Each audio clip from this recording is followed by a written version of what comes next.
Hey guys, welcome to Solo React Talk. Today I'm going to be reacting to the Communist Holocaust between two wars, 1932 part 3 of 4 by Time Ghost History. If you want to check out my previous reactions, remember the playlist card will be at the top. Just click on it and you'll be able to access them. If you want to check out the original video as well as Time Ghost History's YouTube channel, remember the links are in the description below.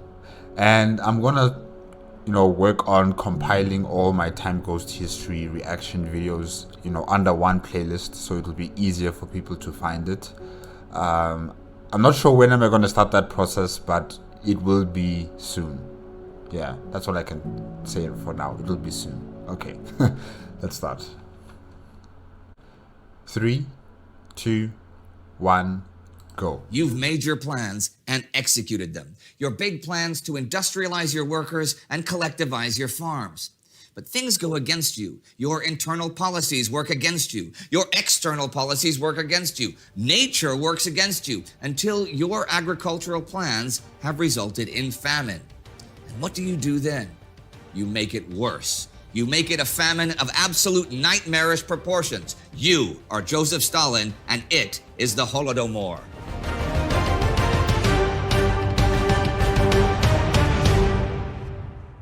Welcome to Between Two Wars, a chronological summary of the interwar years covering all facets of life, the uncertainty, hedonism, and euphoria, and ultimately humanity's descent into the darkness of the Second World War.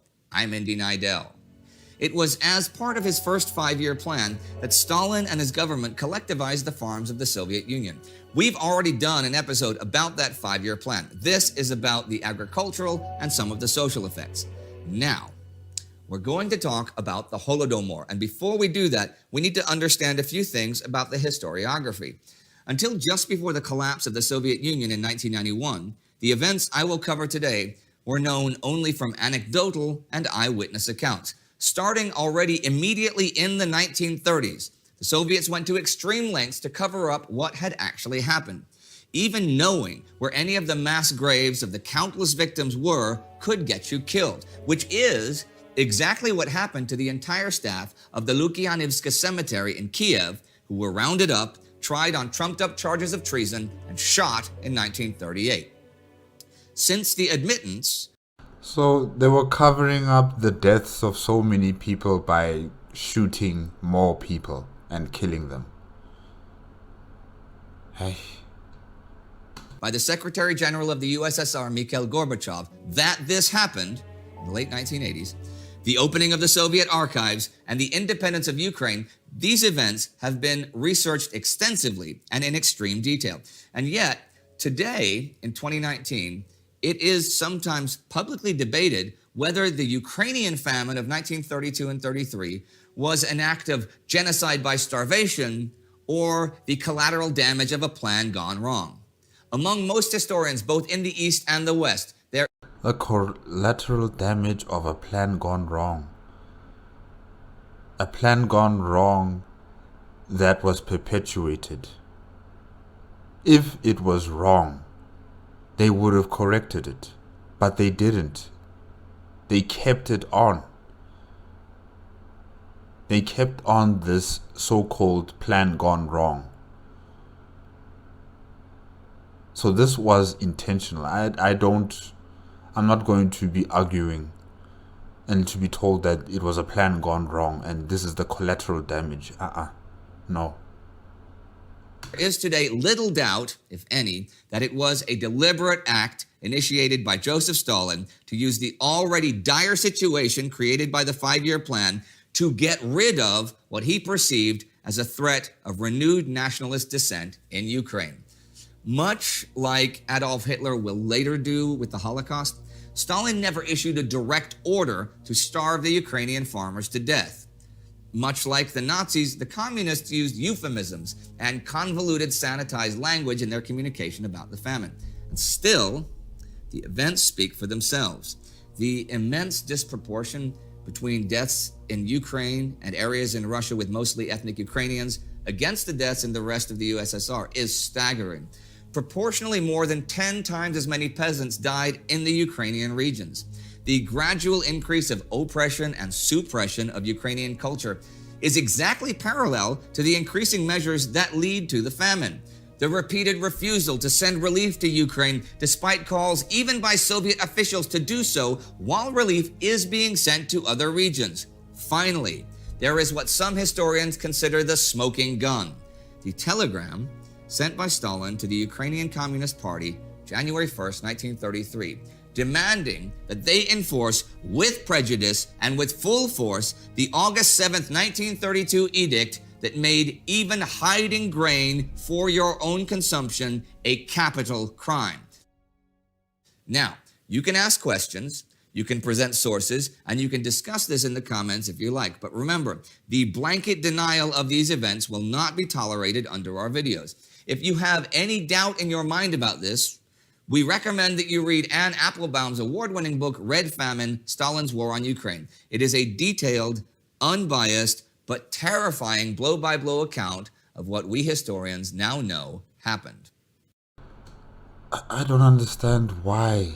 Why would they do that? Why would they institute a law that, that tells people that you can't have food for yourselves or for your family? It has to be given over to the state. Why would they do that? This 5-year plan of trying to sell their foodstuffs and their wheat and whatever else to the foreign countries, and they have, a currency to buy mechanized machinery. This madness. Why? What did Ukraine deserve to go through something like this? Yes. In any case, Soviet farms had, until the mid and late 20s, been small individual farms, mostly just doing subsistence farming. In other words, growing enough food for the farmers living on that particular plot of land to survive. But a big hope of the 5-year plan is to combine many of these small farms into larger, consolidated ones, collective farms, where agricultural machinery like tractors could improve crop yields and feed the whole nation. Individually, Soviet farmers are too poor to invest in such equipment. But if hundreds or thousands of them can share such things paid for by the state, agricultural output should increase dramatically. In reality, this turns out not to be the case. With the elimination of the new economic policy once Stalin came to power, which we talked about in the 5-year plan episode, and the consequent elimination of the autonomy of the peasants in favor of collectivization, resistance against the Soviet government grows. And by collectivization, I mean that all farmlands, cattle, and equipment were to become government property. This is a fairly good thing for the poorer peasants, but not at all for the wealthier ones. They certainly don't want to suddenly give away everything they own.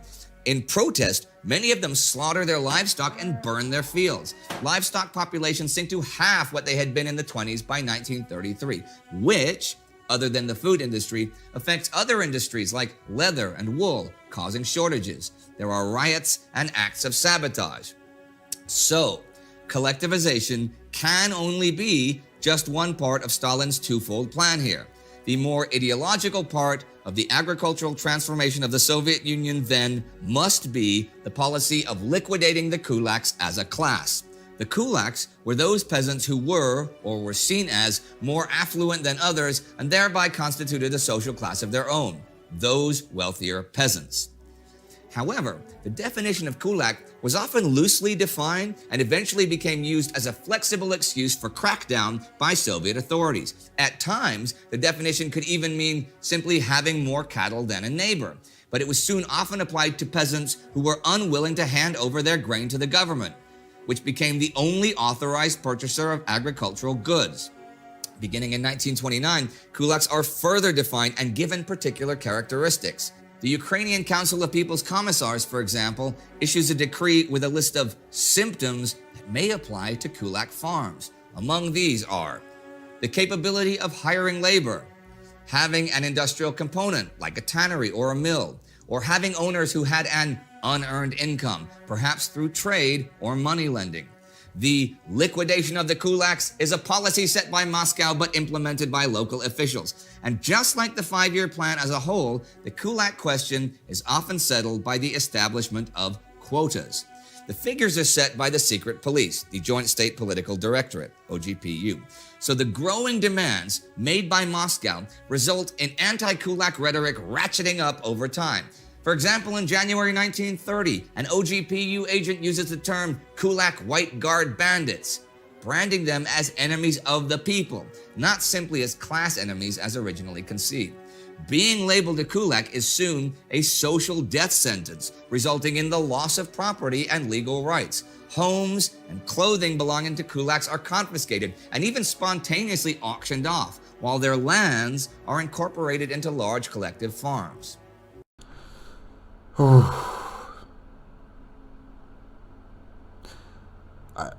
There's nothing for me to say, really. I don't know what to say. More and more often, it is not just a social death sentence, but an actual death sentence. 2 million kulaks are resettled elsewhere, particularly in northern Russia, Central Asia, Siberia, and regions seen as underpopulated. Many die during the travel or the first winter in their new home, since few, if any, provisions have been made for them. They are sometimes simply dumped without food or shelter in a field or forest. Beyond the issues with kulaks and collectivization, the Soviet Union has natural issues as well. Russia and the USSR has always had a history of recurrent droughts. In the summer of 1921, for example, as much as a quarter of all grain withered away during a drought that affected roughly half of all food-producing regions. In 1931, parts of the country are now again affected by drought. But this also negatively affects other regions. In October, People's Commissar for External and Internal Trade Anastas Mikoyan issues a declaration calling for that year's production quotas to still be met in spite of the drought. This is to be achieved by increasing the expectations from non-affected areas, expectations which are already often impossible to meet, especially with the kulaks and their labor now gone. They are literally driving their people to starvation. Just to fulfill their ambitions. They are driving their people to their deaths. Destroying their livelihoods, destroying their families, destroying everything that they have worked so hard for. For what? On top of this, the Soviet Union had already increased grain exports, since they are a means to accumulate the hard currency necessary to purchase foreign goods like weapons or the machinery needed for the 5-year plan. I'm sure there could have been other ways of generating this money without taking food literally out of the mouths of your people. I'm sure there's other ways of generating that money. Why must you take something so valuable? I'm sure these people in Russia, in the capital of Moscow, have never experienced hunger before. The pain, the debilitating pain of experiencing hunger. And it's a slow, painful death.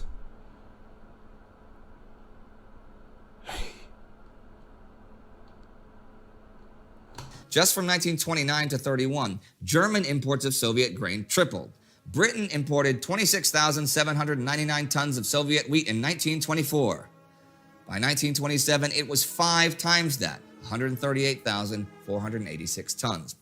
And these countries, they also don't really care how this food, how this wheat came, to their shores. They don't really know about what's going on in the communist country of Russia. They don't know. They don't know what's going on with the people there. Or even if they do know, they don't really care. As long as they get their wheat. Yes. By virtue of being the sole communist country on earth, the Soviet Union ended up exporting to a whole political spectrum of countries, from democratic Netherlands to fascist Italy. But the 5-year plan not only needs to further increase exports to get more hard currency, concerns about the risk of American saturation of the grain market lead Stalin to write to Foreign Minister Vyacheslav Molotov in July 1930 that they must force the export of grain. That is the key.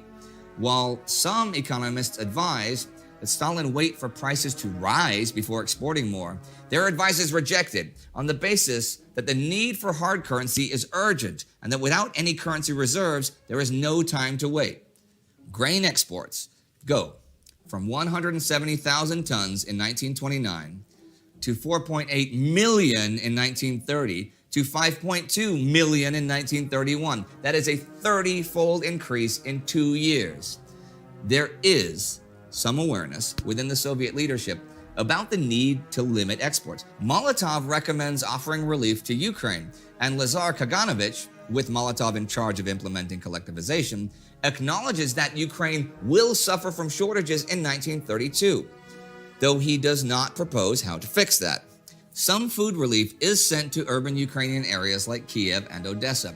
But in the summer of 1932, Stanislav Kosior, Ukrainian Communist Party secretary, informs local Ukrainian party leaders that just 20 districts of a total of 600 will get any sort of relief. And the export of grain is enforced by Ukrainian officials, who are told things like they will be made personally responsible for the export of rye from the Odessa port. So, the exports and the requisitions have led to shortages for the locals, and when you combine that with a drought, you get famine. The Soviet authorities institute a series of policies intended to contribute to requisitioning, which also contribute to the worsening of the famine. In November and December 1932 comes the issuance of Chornadoshka, blacklists, or literally blackboards, which list individuals and villages that are insufficiently productive. This is also a ban on private trade of goods between farmers. The state is the only authorized purchaser of farm production, but there had been plenty of small-scale local trade going on anyhow. The new edict results in a total ban on trade of meats and farm goods between farmers and farms if they are unable to meet their production quota.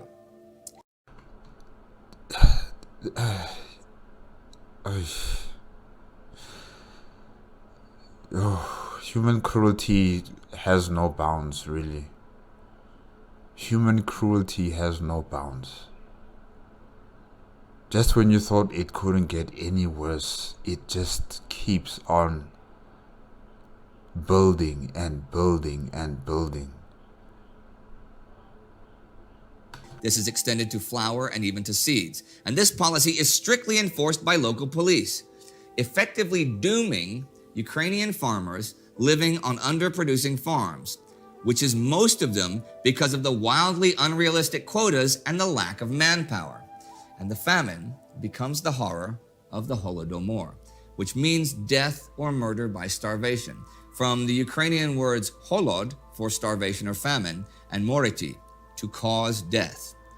The absence of any food surplus, and then any food at all because of requisitioning and lack of relief, results in starvation and total desperation. Peasants, with no other alternatives, eventually resort to eating dogs, rats, or insects. Boiling grass is not uncommon. There are cases of cannibalism. For millions of people, there is no hope of survival, and they die one of the cruelest deaths there is, death by starvation. A Soviet official who works in Ukraine on the confiscation policy has this to say: all alike, their heads like heavy kernels, their necks skinny as a stork's, every bone movement visible beneath the skin on the arms and legs, the skin itself like yellow gauze stretched over their skeletons, and the faces of those children were old, exhausted, as if they had already lived on the earth for 70 years, and their eyes, Lord. The roads leading to Donbass are described by a lucky survivor. Dead villagers lay on the roads, along the road and paths. There were more bodies than people to move them. Government forces also actively prevent rural peasants from trying to escape the horror by fleeing to a city or town. You are stuck in the countryside and you have no food and no real hope of food. Vasily Grossman, Red Army World War II correspondent and novelist, writes in Everything Flows, and we all thought that no fate could be worse than that of the kulaks. How wrong we were. After the dispossession of the kulaks, the area of land under cultivation dropped sharply, and so did the crop yield. Our village was given a quota it could not have fulfilled in 10 years. Everyone understood very well. If you fail to fulfill the plan, you are a kulak yourself, and you should have been liquidated long ago. Starvation also impacts the ability to digest food, which results in some people dying from the act of eating itself, even when they do manage to find food. The hunger also affects the psychological state of being, destroying group bonds such as those of the family. There are many cases of family members kicked out of their houses because of the lack of food. Often, there is a reduced response to the death of relatives. This results in parents taking food from their children or committing infanticide in extreme cases. Paranoia and suspicion between starving neighbors becomes the norm. Iarna Mitzik notes that while families had often kept their doors unlocked even during the Revolution and the Civil War, they stopped doing so during the famine. Ukraine is the place most identified with the Holodomor. Well, Ukraine is the most agricultural part of the Soviet Union and has a proportionally larger peasant population, and was traditionally the breadbasket of the Russian Empire. And many authorities in Moscow also view Ukrainian peasants as the greatest potential internal political threat to the state. And if the famine happens to neutralize that threat, so be it.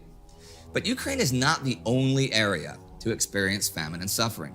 Central Asia also experiences collectivization and hunger, food shortages, child starvation, laborers too weak to work, and a slow, agonizing death are seen in places like Kazakhstan, the Volga region, and beyond. Actually, the famine is catastrophic for the Kazakhs. Soviet policies of requisitioning and forced settlement have a devastating impact on Kazakh nomads, with approximately 1/3 dying, while at the same time having little impact on Slavs in the Kazakh ASSR. According to some historians, this is part of a wider effort at Sovietization. Resistance anywhere to the government policies is pronounced counter-revolutionary or anti-Soviet. The Red Army is sent to suppress such anti-government actions. And the concern that Ukrainian national identity can contribute to the downfall of the Soviet Union has far-reaching effects. Decrees intended to combat Ukrainianization are not limited to Ukraine, but also the Northern Caucasus and Central Asia, both of which have a significant Ukrainian presence. Ukrainian cultural institutions are closed down, Ukrainian language newspapers are forcibly shut down, and so forth. This is a reversal of earlier Soviet policies that permitted multilingualism and even encouraged multiculturalism. In 1920, Lenin sent a telegram to Stalin instructing him to hire Ukrainian interpreters for the Red Army and to permit the use of Ukrainian on official documents in order not to lose Ukraine. So that's gone 180 degrees in the opposite direction. The exact number of people who died in the Holodomor has been estimated, with low-end and high-end estimates, between 1.5 million to as many as 10 million deaths. Different regions have differing practices in terms of record keeping, and you cannot always differentiate between who emigrated, who died, who moved within a region, who was sent to prison, who died in transit, and who was forcibly resettled. Also, although records are kept fairly accurately in 1933, future Soviet demographers will falsify records in order to minimize the number of deaths reported. Recent studies have used cross-referencing to zero in on a number that is now accepted as very close to accurate: 3.7 million deaths in Ukraine and about 800,000 in the rest of the USSR, bringing the total figure to 4.5 million women, men, and children killed. But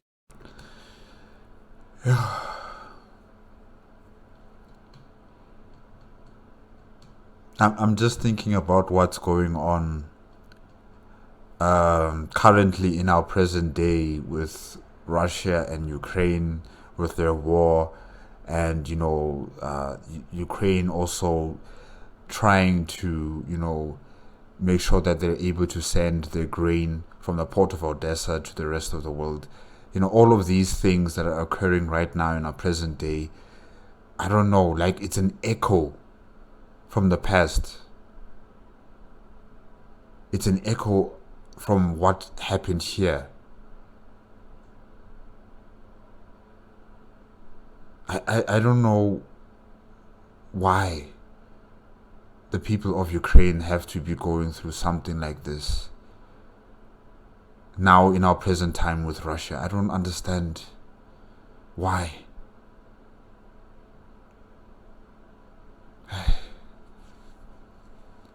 And then there are some people out there who are still defending this war, saying that Russia is under threat.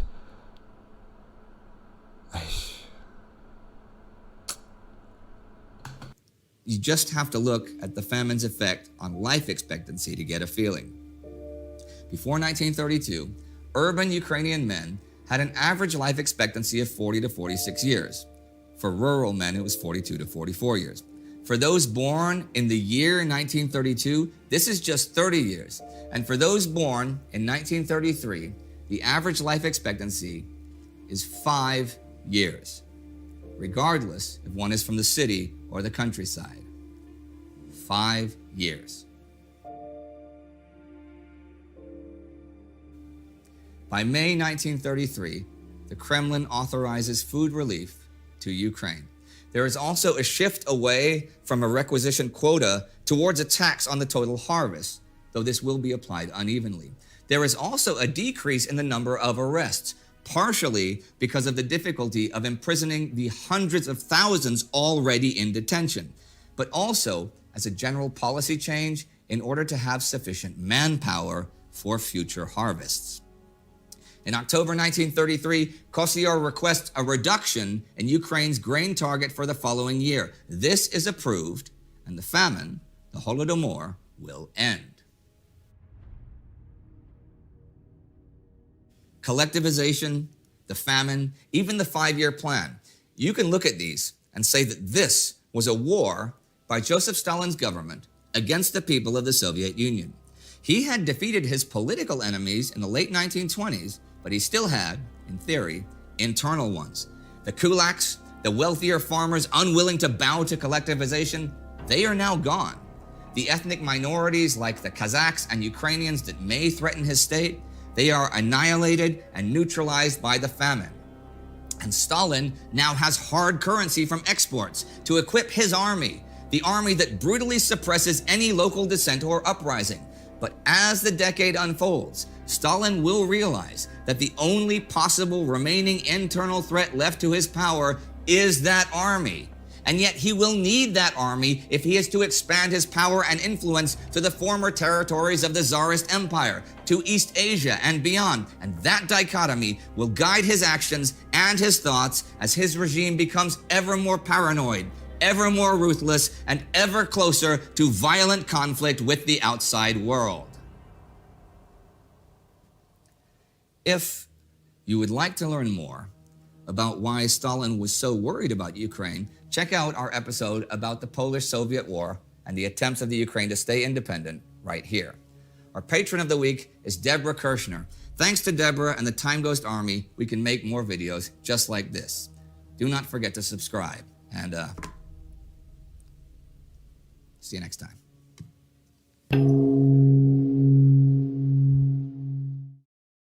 Okay guys, that was the Communist Holocaust Between Two Wars 1932 part 3 of 4 by Time Ghost History. I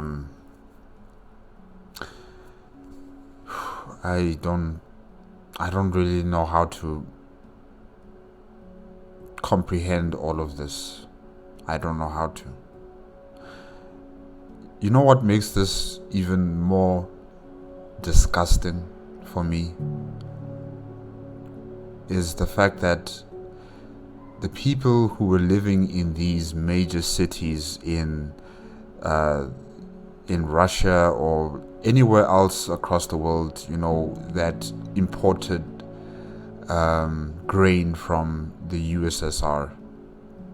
The people that they don't know where all of this food is coming from. They don't care probably where this food is coming from, you know? They just know that they're getting all the grain they could ever want and consume it and waste it and do whatever they want with it. No one really investigated how is it possible that Russia is producing so much so fast. All those people's lives taken, their livelihoods destroyed, just for the ambitions of politicians. And it's just terrible. It's just so terrible. I don't know what else to say about this, guys. I'm exhausted. There were some images there that are going to be in my mind for some time, for the foreseeable future, I think. Just seeing people, just skin and bones.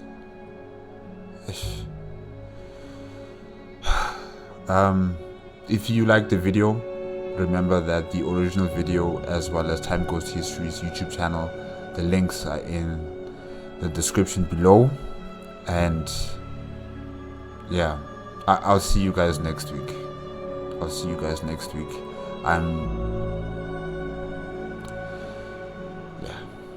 Bye-bye.